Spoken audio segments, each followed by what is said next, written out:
Leïla et je vais vous parler aujourd'hui de Fusion Jeunesse. Avec tout ce qui se passe autour de toi, Fusion Jeunesse veut te faire découvrir la création de jeux vidéo. C'est pourquoi, avec l'équipe de coordonnateurs de Fusion Jeunesse, nous t'offrons en primeur accès aux 8 épisodes de notre série sur la création d'un mini-jeu vidéo. De juin à juillet, nous dévoilerons 1 à 2 épisodes par semaine. Chaque épisode aura une durée de 20 à 30 minutes. À travers la série, tu seras initié à divers concepts et tu travailleras avec la version d'essai de Construct 3, de même que Piskel App, Beatbox et BFXR. Si tu ne connais pas ces logiciels, sois rassuré, ils seront présentés lorsque nécessaire. Guidé par nous et d'autres experts de Fusion Jeunesse, tu auras un aperçu de la création de jeux vidéo que nous explorerons en profondeur dans notre programme scolaire. Notre série est avant tout destinée aux jeunes de la première à la 5e secondaire. Mais rien ne vous empêche d'essayer de suivre nos instructions même si vous êtes plus jeune. Comme nous l'avons dit, nous utiliserons la version d'essai de Construct 3. Cette dernière présente certaines contraintes, les voici. Tout d'abord, tu seras limité à 20 événements de programmation ou 40 événements si tu crées un compte gratuit Construct 3. D'ailleurs, nous te recommandons de créer ton compte durant ou après cette vidéo. De plus, tu ne pourras utiliser que 2 calques. Enfin, tu n'auras pas accès à certains plugins avancés comme le scripting ou la timeline. Et voilà, c'est tout pour les limitations de Construct 3. Maintenant, je vais vous parler du thème de Fusion Jeunesse de cette année. C'est un thème qui a pris tout son sens avec le confinement. On réalise, je pense, encore plus que ça signifie.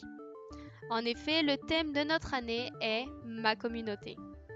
Une communauté peut être perçue à différentes échelles. Une société, un groupe de personnes, une famille, des amis, une ligue. On veut donc t'encourager à penser à ce thème quand tu vas créer ton mini-jeu vidéo. Mais une communauté, c'est aussi des affinités, c'est une union, c'est une collectivité. Ce sont des traditions, une culture, de la collaboration, de l'entraide, du partage. À la fin de notre série, nous récupérerons les mini-jeux vidéo créés et nous en présenterons certains lors de l'épisode final. À toi de jouer et de laisser libre cours à ton imagination. Dans chaque épisode, on va commencer par te donner quelques objectifs que tu devras accomplir. Tu auras toujours un défi que tu pourras faire durant la semaine, dans l'intervalle entre les 2 épisodes. Le but de la série ne sera pas de te montrer comment faire un jeu précis, mais plutôt de te montrer des choses qu'il est possible de faire facilement lorsqu'on débute dans le domaine de la création de jeux vidéo. De chez toi, à la maison, tu pourras donc choisir un ou plusieurs des exemples concrets qu'on va présenter pour créer ton mini-jeu. Chaque épisode te permettra d'avancer dans la progression de ton jeu et tu pourras réviser à ton propre rythme car tous les épisodes seront disponibles sur nos réseaux sociaux. Cette semaine, on veut créer avec toi le protagoniste. Il faudra faire son illustration pixel art dans Piskel App. L'illustration du protagoniste ne sera pas statique mais plutôt animée. Notre deuxième objectif va donc être de créer l'animation idle, une animation immobile, de notre protagoniste. En dernier, nous allons découvrir comment sauvegarder, charger et exporter notre image Piskel et ce que chacun de ces termes veut réellement dire en général. Pour réaliser les objectifs d'aujourd'hui, nous allons donc utiliser le logiciel Piskel. Vous pouvez utiliser la version en ligne disponible en anglais. Sur la page de Piskel App, clique sur Create Sprites. Le mot sprite est utilisé en jeu vidéo pour faire référence à une image 2D qui peut être déplacée indépendamment de l'affichage. Ce terme, sprite, vous le retrouverez souvent à travers notre série. L'interface de Piskel est divisée en 5 sections, comme vous pouvez le voir. Le canevas, les outils, le bandeau d'animation, les panneaux macroscopiques et enfin les menus d'options. Le canevas est la grande zone au centre de la fenêtre Piskel. On peut utiliser les différents outils pour attester de leur effet. C'est le canevas qui représente le sprite tel qu'il sera ensuite placé dans notre jeu. Le fond du canevas est tramé de 2 teintes de gris. Ce motif est en fait représentatif de la transparence.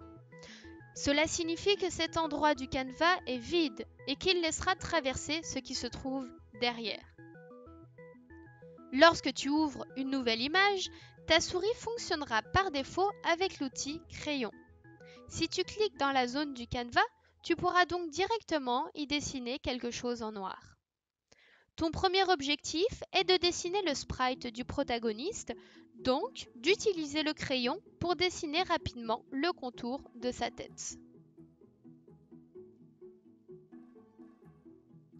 L'image du protagoniste peut être simple ou plus compliquée, c'est vraiment à toi de voir. Les deux perspectives entre lesquelles choisir sont souvent la vue de côté et la vue de haut, mais tu pourrais aussi imaginer un autre type de vue si tu es très créatif. Une fois que tu auras déterminé dans quelle perspective illustrer le protagoniste, cela t'aidera à dessiner.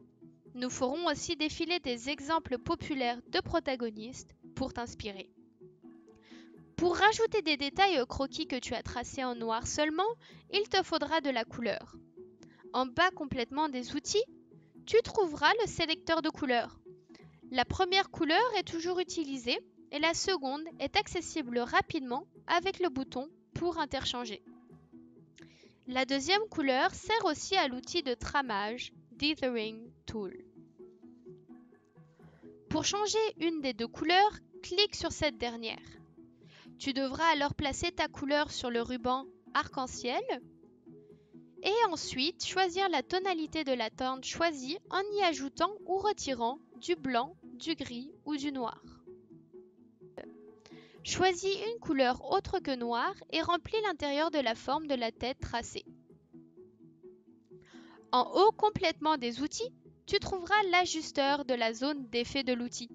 Cela s'applique seulement pour les outils qui ont une cible et non pas les sélecteurs ou les outils de remplissage par exemple. Aussi, il peut être plus efficace de travailler avec différentes tailles d'outils que tu trouveras ici. Tu trouveras en effet la taille de ton pinceau qui va changer. Dans l'onglet des différents outils, on retrouve plusieurs outils familiers. Par exemple, la main Move Tool qui permet de déplacer ton dessin. L'efface Eraser Tool permet effectivement d'effacer ce que tu as dessiné. Enfin, le pot de peinture Paint Bucket Tool permet de remplir rapidement des surfaces. Les outils permettent de travailler dans le canevas en cliquant avec sa souris. Pour changer rapidement d'outil, tu peux aussi utiliser les raccourcis de clavier, qui seront toujours indiqués lorsque tu passeras ta souris sur les différents outils. Il existe aussi des formes telles que Cycle Tool et Rectangle Tool et des lignes qui te permettent de créer des éléments plus rapidement. Par exemple, si je sélectionne la sélection du lasso,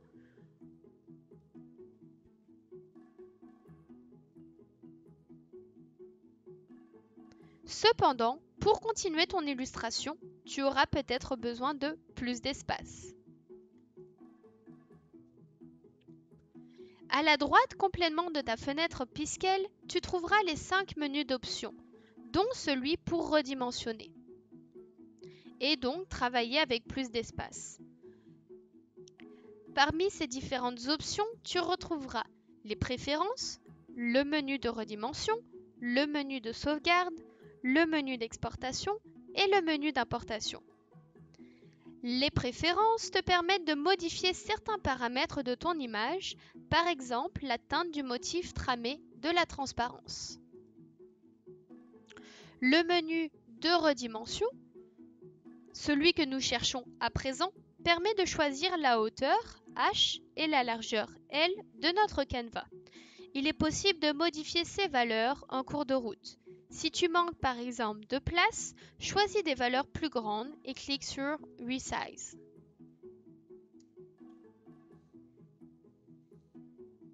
Tu peux repositionner le dessin ensuite avec l'outil main.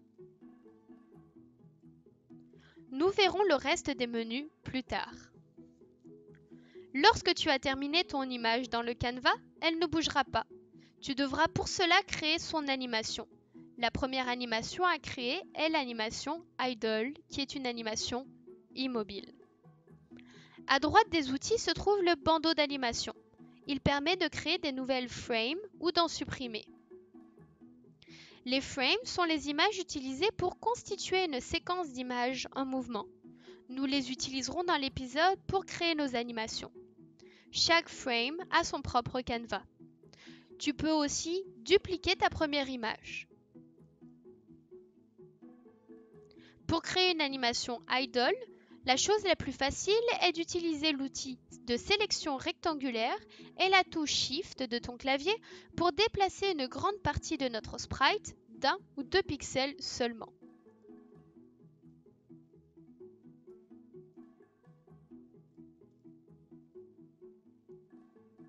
Maintenant, il faut voir notre résultat en utilisant le premier des 4 panneaux.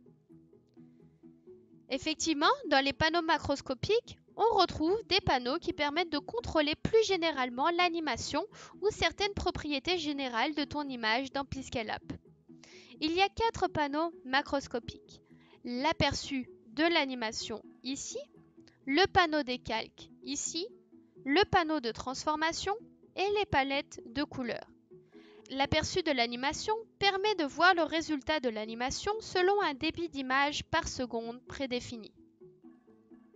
Chaque animation aura sa vitesse de lecture. Cette vitesse réelle sera définie dans Construct 3 dans le prochain épisode. Toutefois, avec la barre défilante, il est possible d'ajuster le débit en frames par seconde de la prévisualisation dans Piskel. Pour une animation idle, mets la vitesse entre 2 et 4. Tu peux redimensionner aussi la prévisualisation si ton image est trop petite.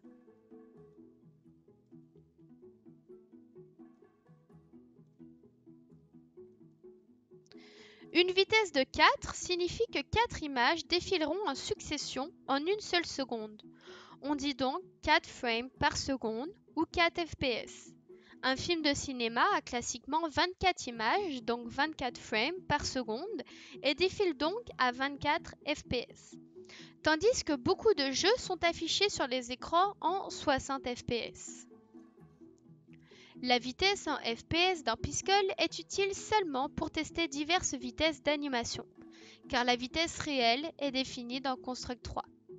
Tu as peut-être remarqué le petit oignon près de l'aperçu.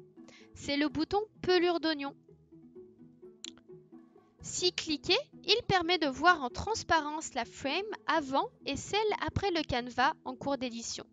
C'est pratique pour faire de l'animation d'activer cette option.